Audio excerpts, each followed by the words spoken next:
বন্ধুরা, তোমরা তো কচুরি অনেক ধরনের খেয়েছো, তবে অসংখ্য লেয়ার যুক্ত দারুণ মুচমুচে খাস্তা এই কচুরি কখনো খেয়েছো? না খেয়ে থাকলে আজকের রেসিপি তোমাদের জন্য, তোমাদের সাথে শেয়ার করতে চলেছি অসংখ্য লেয়ার যুক্ত আলু পেঁয়াজের খাস্তা কচুরি। তাই প্রথম থেকে শেষ পর্যন্ত পুরো রেসিপি দেখো। নমস্কার বন্ধুরা, welcome to Rupa's food story চ্যানেলে। প্রথমে এক বাটি ময়দার মধ্যে সামান্য একটু খাওয়ার লবণ আর সাদা তেল দিয়ে ভালো করে মেখে ময়াম করে নিয়েছি।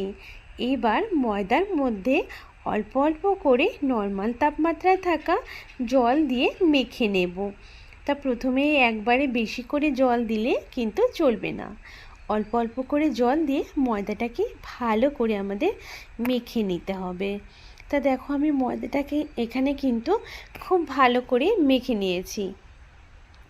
যত ভালো করে ময়দাটাকে ঠেসে ঠেসে মেখে নেবে, মাখাটা কিন্তু ততটাই ভালো হবে, আর যত পারফেক্ট মাখা হবে ততটাই খাস্তা কচুরিগুলো তৈরি হবে। এখানে ময়দা ভালো করে মেখে নেবার পর হাতে একটু রিফাইন তেল নিয়ে ভালো করে ময়দার পুরো অংশে মেখে নিয়েছি। এবার ঢেকে রেখে দেব একটু রেস্টে, ততক্ষণ আলু পেঁয়াজের একটা দারুণ স্বাদের টেস্টি পুর বানিয়ে নিই। তার জন্য এখানে সেদ্ধ আলু আগে থেকে আমি গ্রেট করে নিয়েছি। কড়াইতে ভালো করে কড়াইটাকে গরম করে নিলাম। গরম করে নেবার পর দিয়ে দিয়েছি একটু সাদা তেল। এই পুরটা তৈরি করার জন্য খুব বেশি তেলের প্রয়োজন পড়ে না, সামান্য একটু তেলে কিন্তু পুরটা রেডি হয়ে যাবে। প্রথমে তেলটা গরম হয়ে গেলে দিয়ে দিয়েছি একটু চিনেবাদাম। চিনেবাদামটাকে একটু হালকা করে নেড়ে চেড়ে ভেজে তুলে নেব। তা বাদামটা কিন্তু আমার একদম ভাজা হয়ে গেছে। যেই তেলটুকু রয়েছে এই তেলে পুরটা রেডি হয়ে যাবে। তার জন্য প্রথমে দিয়ে দিয়েছি একটু আদা কুচি, রসুন কুচি আর একটু লঙ্কা কুচি। ঝাল বেশি খেতে পছন্দ করলে লঙ্কার পরিমাণটা বাড়িয়ে নিতে পারো। কেউ যদি নিরামিষভাবে বানাতে চাও তাহলে এখানে সামান্য একটু হিং, আদা, কাঁচা লঙ্কা ফোড়ন দিয়েও পুরটা রেডি করে নিতে পারো।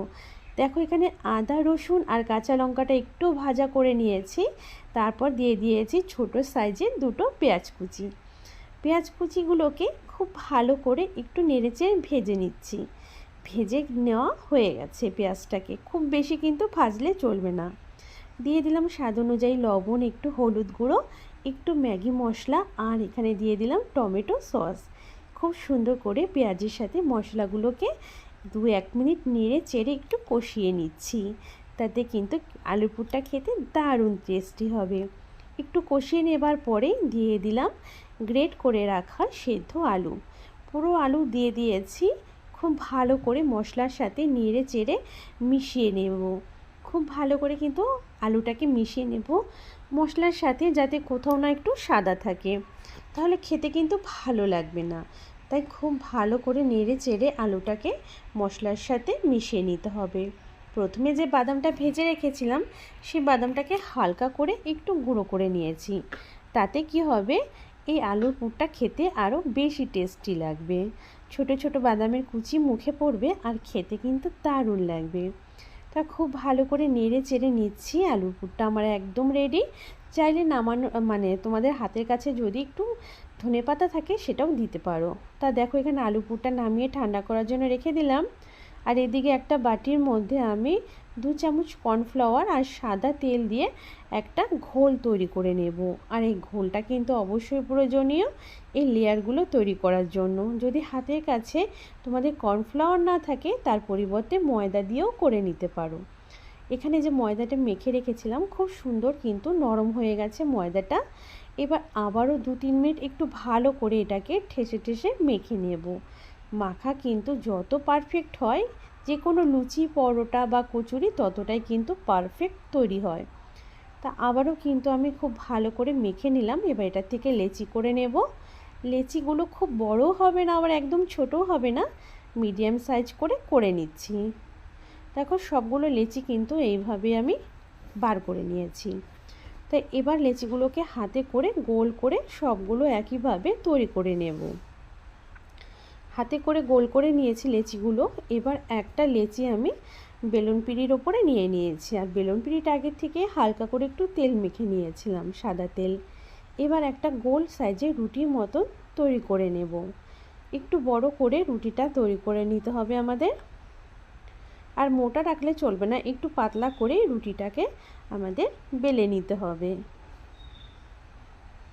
আর এখানে দেখো আমি একটা বড় সাইজের রুটি কিন্তু তৈরি করে নিয়েছি। তা রুটিটা তৈরি করে হয়ে গেছে। এবার ওপরে আমি দেখো যে কর্নফ্লাওয়ার ঘোলটা তৈরি করে রেখেছিলাম তার থেকে 1 থেকে 1.5 চামচ মতো নিয়ে নিলাম, যতটা লাগবে। এবার খুব ভালো করে তেলটা বা ঘোলটা ব্রাশ করে নিচ্ছি পুরো রুটিটার মধ্যে। খুব ভালো করে আমি রুটিটার উপরে ব্রাশ করে নিলাম যাতে কোনো অংশে ফাঁকা না থাকে। এবার ওপর থেকে হালকা করে একটু শুকনো ময়দা ছড়িয়ে দিচ্ছি। ছড়িয়ে দেবার পর এইবার আমি আরও একটা সাইড ভাঁজ করে নিলাম। আমি যেভাবে ভাঁজগুলো করব তোমরা শুধু একটু মন দিয়ে দেখবে, তাহলে তোমরাও প্রথম চেষ্টাতে একদম পারফেক্ট বানিয়ে ফেলতে পারবে। আবার দেখো যেই পাঁচটা ভাঁজ দিয়েছিলাম তার ওপরটায় কিন্তু আবার একটু ময়দার ঘোল কিন্তু লাগিয়ে নিয়েছি। ময়দার ঘোল না, সরি, কর্নফ্লাওয়ারের ঘোলটা লাগিয়ে নেবার পর আবার উপর থেকে একটু শুকনো ময়দা দিয়ে দিয়েছি। আবার অপর সাইডটা কিন্তু আমি আবার ভাঁজ করে নিয়েছি। আবার একটু দিয়ে দিলাম কর্নফ্লাওয়ারের ঘোল, তারপরে ব্রাশ করে নিচ্ছি পুরো অংশটা। আবার ওপর থেকে দিয়ে দিলাম একটু শুকনো ময়দা। মানে আমাদের কয়েকটা এইভাবে কিন্তু আমাদের লেয়ারগুলো ভাঁজ করে করেই তৈরি করতে হবে। তো দেখো এখান থেকে আমি আবার একটা ভাঁজ করে নিলাম। এবার লম্বালম্বিভাবে আমাদের একটু বেলে নিতে হবে। তো দেখো এইভাবে একটু লম্বালম্বি করেই কিন্তু আমি বেলে নিচ্ছি। খুব সুন্দর করে দেখো এভাবে একটা লম্বা মতন শেপ চলে আসলো। আর আবার আমি ওপরে দিয়ে দিলাম এখানে কর্নফ্লাওয়ারের ঘোল। আবার একটু ব্রাশ করে নিচ্ছি পুরো, একদম যতটুকু আমি ঘোলটা দিয়েছি পুরো ওপর সাইডটা কিন্তু ব্রাশ করে নিয়েছি। আবার ওপর থেকে শুকনো ময়দা ছড়িয়ে দিলাম। এইভাবেই কিন্তু আমাদের লেয়ারগুলো কিন্তু বন্ধুরা তৈরি হবে। এরপর যেটা করতে হবে আমাদের ভাঁজ করে নিতে হবে, মানে রোল তৈরি করে নিতে হবে একটা। খুব সুন্দর করে চেপে চেপে বেশ একটা রোল তৈরি করে নিলাম। এবার লাস্টের অংশটা হালকা করে একটু জল লাগিয়ে বেশ সুন্দর করে আবার একটুখানি এখানে দেখো রোল করে নিয়েছে। আর এটা কিন্তু লাস্টের অংশটা একদম আর খুলে যাবে না, সুন্দর করে এটা আটকে যাবে। এবার একটা সুতোর সাহায্যে আমি এটাকে মাঝখান থেকে কেটে নিলাম। চাইলে চাকু দিয়েও কাটতে পারো, তবে সুতো দিয়ে কাটলে কিন্তু খুব সুন্দর করে কাটা যায়। আর ভেতরে দেখো কত সুন্দর লেয়ার তৈরি হয়ে গেছে। তা কত একটা মজার না বন্ধুরা রেসিপিটা। এবার উপর থেকে একটু করে কর্নফ্লাওয়ার ঘোলটা দিয়ে দিয়েছি, তাতে লেয়ারগুলোর ভেতর দিয়েও কিন্তু ঘোলটা প্রবেশ করবে। আর খুব সুন্দর লেয়ারগুলো কিন্তু আমাদের ভাজার পরেও বোঝা যায়। এইভাবেই কিন্তু আমি সবগুলো রেডি করে নিয়েছিলাম। তার সমস্তগুলো কিন্তু বন্ধুরা এইভাবে রেডি করে নিয়েছি। আর দেখো এইবার আমি বেলুন পিঁড়ির ওপরে একটা ছোট্ট লেচিটা নিয়ে নিয়েছি। যেই দিকটা বেশি লেয়ার বোঝা যাবে সেই দিকটা কিন্তু আমাদের নিচে রাখতে হবে। আর ওপরের দিকটা এইভাবে হালকা করে চেপে চেপে ছোট্ট একটা লুচির আকারে আমরা রেডি করে নেব, মানে একটু বেলে নিতে হবে। চাইলে তোমরা হাতেও কিন্তু করে নিতে পারো, বেলুন পিঁড়ি ছাড়াও কিন্তু হাতেও কিন্তু তোমরা এটাকে একটু বড় করে নিতে পারো। আর হালকা হালকা করে চেপে চেপে কিন্তু কাজটা করে নিতে হবে। এবার ওপরে দিয়ে দিচ্ছি আমি আলুর পুর, মাঝ বরাবর আলুর পুরটা দিয়ে দেব। আলুর পুরটা যত বেশি দেবে কচুরিটা খেতে কিন্তু বন্ধুরা ততটাই সুন্দর হবে, আর খেতেও কিন্তু দারুণ লাগবে। তা দেখো আমি এখানে একটু বেশি করে আলুর পুরটা দিয়ে দিয়েছি। এবার সাইডের অংশগুলোকে হাতে এভাবে ধরে ভাঁজ করে করে মুড়ে দিতে হবে। সমস্তগুলো একসাথে করে নিয়ে সুন্দর করে মুড়ে দিয়েছি। আর ওপর সাইডে যে একটা এক্সট্রা ময়দার অংশ জমে থাকে সেটা আমি বাদ দিয়ে দিয়েছি। এবার দেখো ওপর পিঠটায় কত সুন্দর একটা লেয়ারগুলো কিন্তু আমাদের ভালোই বোঝা যাচ্ছে। তা দেখো এইভাবে হালকা করে চেপে নিলাম, রেডি হয়ে গেল। আর এইভাবে আমি বাকিগুলোও কিন্তু বন্ধুরা একইভাবে তৈরি করে নিয়েছি। সেগুলো আর দেখাইনি তোমাদের, একবারে ভাজা হয়ে গেলে পরে তোমাদের দেখাচ্ছি। আর এদিকে দেখো তেলটাও কিন্তু আমি এখানে গরম করে নিয়েছি একটু। তেলটা গরম করে নেওয়ার পর আমি এবার একে একে পুরিগুলো ছেড়ে দেব। তা প্রথমে আমি 4টে মতন পুরি একসাথে ভেজে নেব। তো দেখো তোমাদের যদি আরও বড় কড়াই হয় তাহলে তোমরা একসাথে আরও 2-1টা ভেজে নিতে পারবে। তো তো দেখো আমি প্রথমে 4টে পুরি কিন্তু দিয়ে দিয়েছি এখানে। এবার উপর থেকে এইভাবে একটু তেল ছড়িয়ে দেব। তাতে কি হবে, ওপরের লেয়ারগুলো কিন্তু খুব সুন্দর কিন্তু খুলবে, আর লেয়ারগুলো কিন্তু ভাজার পরে দারুণভাবে বোঝা যাবে।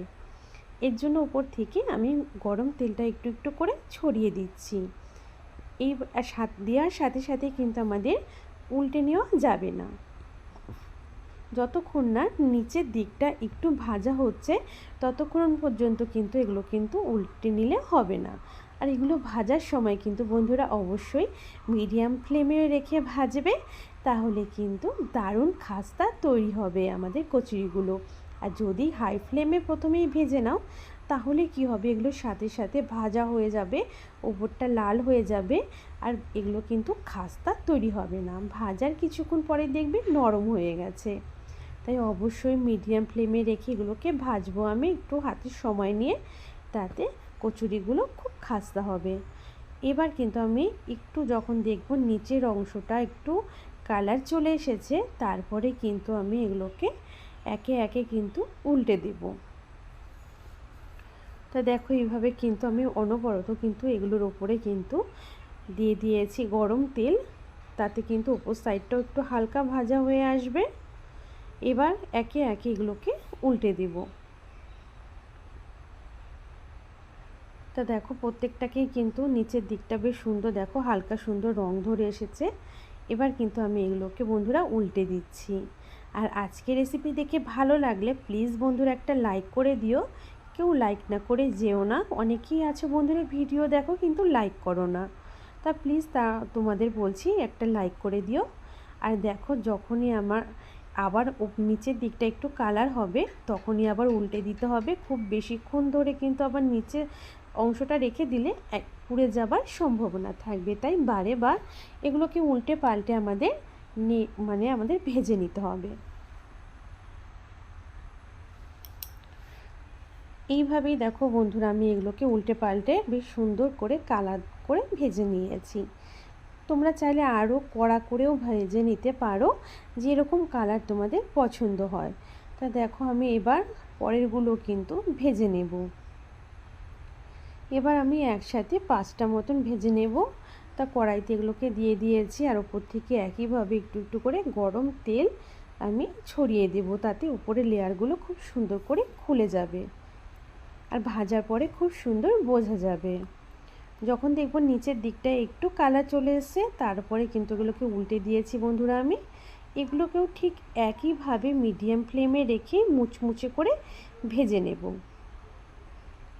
অনেক কচুরিই তো তোমরা বন্ধুরা খেয়েছো, তাই এই কচুরিটা অবশ্যই একবার হলো বাড়িতে বানিয়ে খেও, খুব ভালো লাগবে তোমাদের কাছে। দেখো নিচের দিকটাও একটু কালার চলে এসছে, তা আমি এগুলোকে কিন্তু বন্ধুরা উল্টে দিলাম।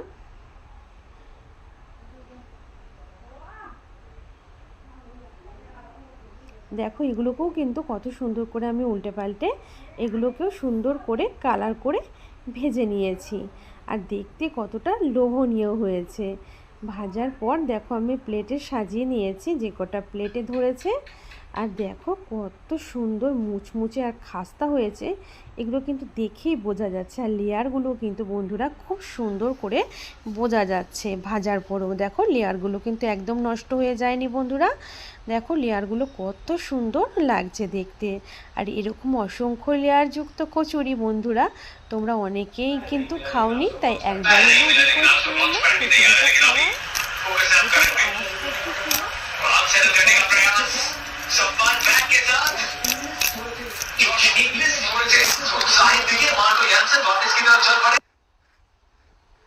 বন্ধুরা এটার আওয়াজটা কিন্তু তোমরা একটু হলেও বুঝতে পেরেছো যে কতটা খাস্তা তৈরি হয়েছে কচুরিটা, আর দেখেও কিন্তু বোঝা যাচ্ছে।